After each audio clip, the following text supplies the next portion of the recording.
Si le son arrive, ne vous en faites pas. Bien, mesdames, messieurs, cette visite d'État va bientôt s'achever.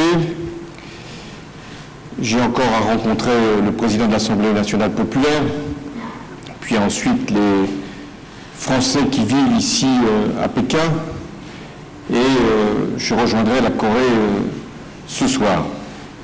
Cette visite d'État a été entièrement consacrée à la question du climat. Nous l'avions voulu ainsi avec le président Xi Jinping pour mettre la Chine et la France devant cette responsabilité immense de préparer au mieux la conférence sur le climat. Pour la Chine et pour la France, ce n'est pas simplement une question bilatérale, le climat. Élever encore le niveau de notre amitié. C'est ce que je dis sur la croissance chinoise. Elle va rester à un niveau élevé, elle va s'améliorer, s'enrichir, et la France y prendra toute sa part. Je veux terminer sur un certain nombre des autorités chinoises. Aucun n'a été écarté, parce que nous avons cette franchise qui nous permet d'aller à l'essentiel et même d'aller dans un certain nombre. Cette visite puisse être comprise comme une visite. Il y a quelques jours, Mme Merkel était là, et il était important qu'elle puisse évoquer les sujets. Le président Xi Jinping était à Londres, et il était important qu'il puisse y avoir cette confirmation pour le nucléaire civil.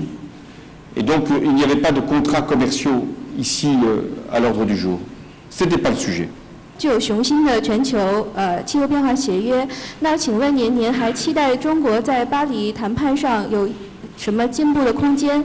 还希望这个中国在抗击气候异常方面有什么新的进一步的举？ Actuellement en position de faire réussir la conférence climat de Paris. Et puis j'ai une deuxième question. Ma question est donc simple, que répondez-vous? Rien, ici. Amené à vous quitter et à vous dire toute ma gratitude pour l'accueil que nous avons reçu. Merci.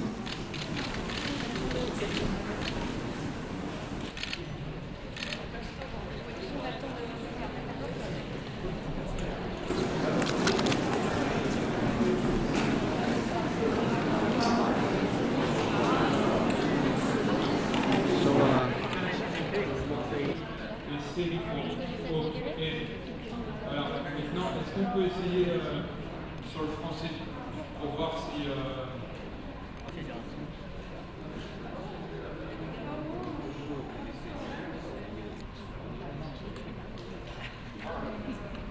Viens lui dire